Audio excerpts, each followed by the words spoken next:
செங்கழு நீர்ப்பூக்கள் அதிகமாக இருப்பதால செங்கழு நீர்ப்பட்டுன்னு அழைக்கப்பட்டு இன்னைக்கு தலைநகர் சென்னையோட நுழைவாயிலா இருக்கக்கூடிய இந்த செங்கற்பட்டு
கடந்த 4 ஆண்டுல மட்டும் செங்கல்பட்டு மாவட்டத்தை வளர்த்தெடுத்த ஏராளமான பணிகள், சில முத்திரை திட்டங்களை மாத்திரம் நான் தலைப்புச் செய்தியா மட்டும் சொல்ல விரும்புறேன். செங்கல்பட்டுல 97 கோடி ரூபாய் மதிப்பீட்டில் புதிய பேருந்து நிலையம் அமைக்கும் பணிகள் நடைபெற்று வருது. மாமல்லபுரத்தில் 74 கோடி ரூபாய் மதிப்பீட்டில் புதிய பேருந்து நிலையம் அமைக்கக்கூடிய பணி நடைபெற்று வருது. வரதராஜபுரம் முடிச்சூர் ஆம்னி பேருந்து நிலைய கட்டுமான பணிகள் 42 கோடியே 70 லட்சம் ரூபாய் மதிப்பீட்டில் உருவாக்கப்பட்டு திறந்து வைக்கப்பட்டுச்சு. நெம்மேலியில கடல் நீரை குடிநீரக்கூடிய திட்டம் 4276 கோடி ரூபாய் மதிப்பில் நடைபெற்று வருது.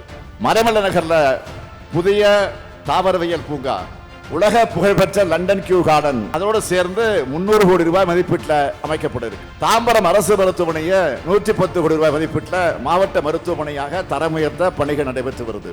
செங்கல்பட்டு மாவட்டத்தில் 15 கோடி ரூபாய் மதிப்பில் மாவட்ட விளையாட்டு வளாகம் அமைக்கும் பணி நடைபெற்று வருது. இதன் தொடர்ச்சியா ஒரு புதிய அறிவிப்பை இந்த விழா மூலமாக நான் அறிவிக்க விரும்புகிறேன். செங்கல்பட்டு மாவட்டத்தை தொழில் வளர்ச்சி மேலும் ஊக்குவிக்கிற வகையில் செய்யூர்ல சுமார் 800 ஏக்கர் பரப்பளவில் புதிய சிப்காட் தொழில் பூங்கா அமைக்கப்படும் இந்த விழா மூலமாக அறிவிக்கிறது நான் மகிழ்ச்சி அடைகிறேன்.